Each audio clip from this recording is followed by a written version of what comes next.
नाज़रीन, ये बात तो हकीकत है कि पाकिस्तान और भारत के जो ताल्लुकात हैं ये तकसीम हिंदुस्तान से ही नशेबो फराज का शिकार रहे हैं।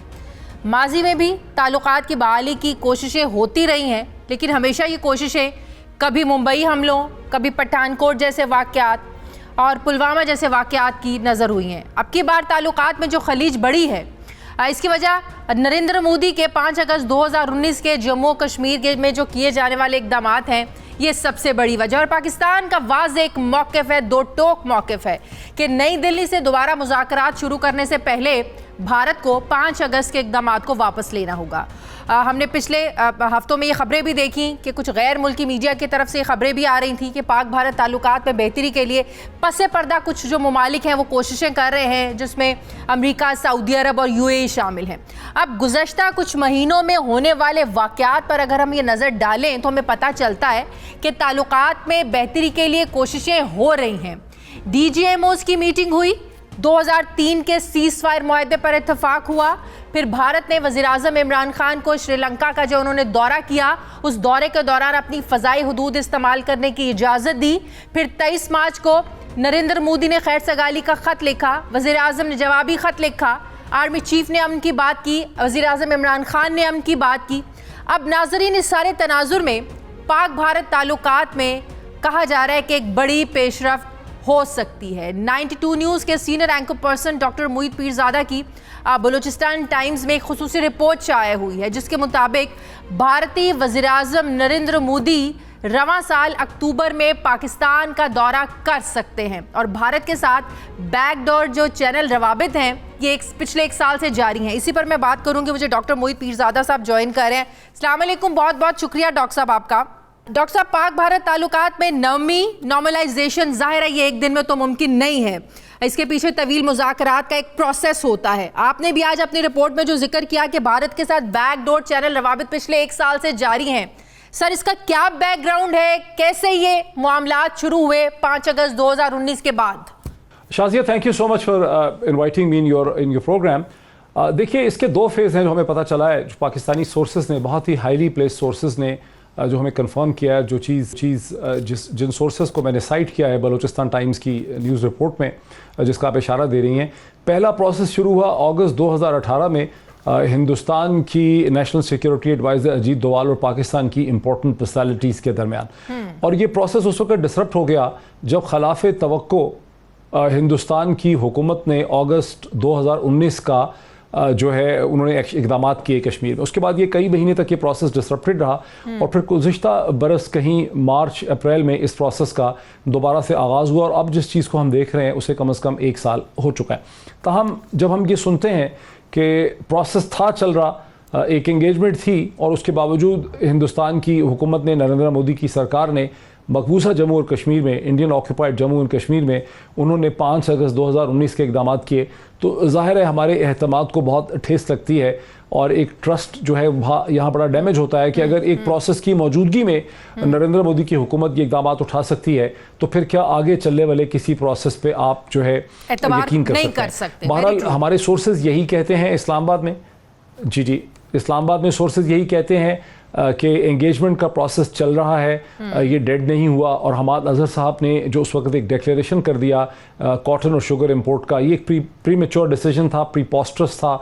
ये गालिबन ये भी हम समझ सकते हैं कि शायद ये एक टेस्ट बैलून था, इसीलिए हमाद अजहर साहब से करवाया गया और ख़ुद प्राइम मिनिस्टर ने, ये कैबिनेट ने नहीं किया। और जब देखा कि उसके खिलाफ एक अपोजिशन की तरफ से, मीडिया की तरफ से इसको भी हम उस बैकग्राउंड से जोड़ सकते हैं कि सोच समझ कर ये सब कुछ किया गया। पाक भारत की बहाली का जो एक कहना जाए जो खबर लोगों के सामने लाई गई, बिल्कुल आपने ये सही कहा, लोगों को जज्बात को टेस्ट करने की कोशिश की, रिएक्शन जानने की कोशिश की गई, फिर कैबिनेट के दबाव पर इस चीज़ को वापस ले लिया गया। क्या हम ये कह सकते हैं ये जो बैकग्राउंड राब्ते हो रहे हैं, कोशिशें हो रही हैं, ये उन्हीं कोशिशों के नतीजे में कोशिश करके देखी गई?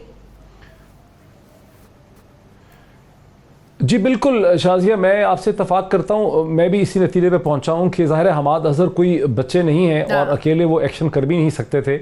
उनसे कहलवाया गया, रद्द अमल देखा गया। ख्याल यही था कि आप अगर ये ट्रेड रिजम्पशन कर देंगे एक अनडिक्लेयर्ड तरीके से तो शायद बात आगे चल जाएगी, लेकिन उसके ख़िलाफ़ अपोजिशन बशमूल ख़ास करके PMLN की तरफ से और मीडिया की तरफ से जो रिएक्शन और रद्द-ए-अमल हुआ, लोग सटपटा गए, हैरान रह गए कि अचानक ही कैसे चीज़ हो गई है। फिर एहसास हुआ कि ज़ाहिर है इसके लिए कोई पॉलिटिकल होमवर्क और बैकग्राउंड नहीं हुआ था।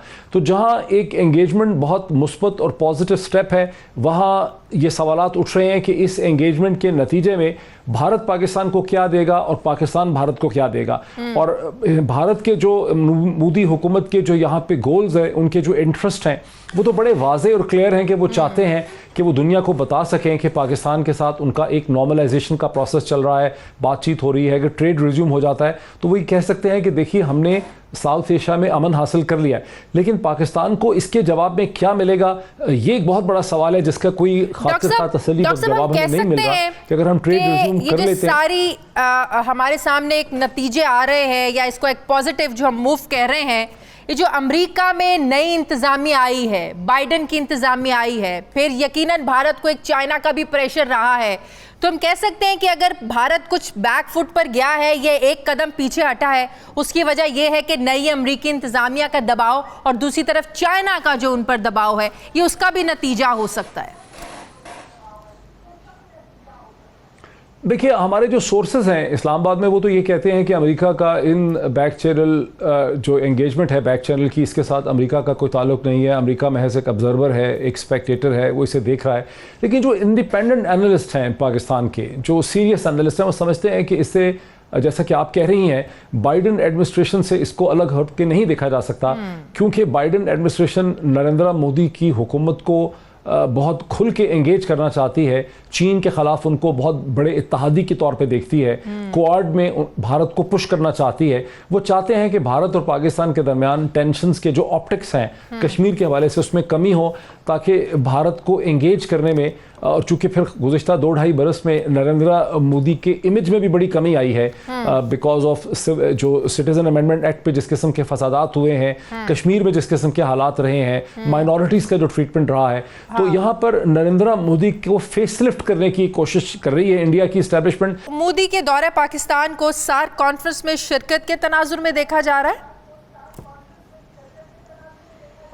जी, बताया यही है सोर्सेज ने कि अगर ये प्रोसेस चल निकले और इसमें कॉन्फिडेंस बिल्डिंग मैयर होते रहें, एहतमाद की फ़ज़ा हो जाए और मोदी हुकूमत हिंदुस्तानी ऑक्यूपाइड, इंडियन ऑक्यूपाइड कश्मीर में कोई मीनिंगफुल कंड्यूसिव एटमॉस्फेयर या इनेबलिंग एनवायरनमेंट पैदा कर देती है, वहाँ की डेमोग्राफिक चेंज को रोकने का गारंटीज़ देती है, पानी के हवाले से गारंटीज़ देती है, कश्मीरी पॉलिटिकल प्रोसेस को ऑटोनॉमी देती है, कश्मीरियों को आज़ाद कश्मीर और पाकिस्तान आने के लिए परमिट पे इजाज़त देती है, इस किस्म की अगर सब्सटैंटिव मैयर करती है तो फिर ये मुमकिन हो सकेगा कि नरेंद्र मोदी सार्क के समिट में शिरकत करें। लेकिन मुझे लग रहा है कि ये बताया गया है कि ये हो सकता था, ये अभी तक कोई डन डील नहीं है, बिकॉज अभी तक कोई ऐसे कॉन्फिडेंस, जब हम अप्रैल के महीने में हैं और अगले 6 महीने में कितने कॉन्फिडेंस मैयर हिंदुस्तान की हुकूमत कर सकेगी, मुझे नहीं लगता कि इतनी चीज़ें हो सकेंगी कि नरेंद्र मोदी आ सकें।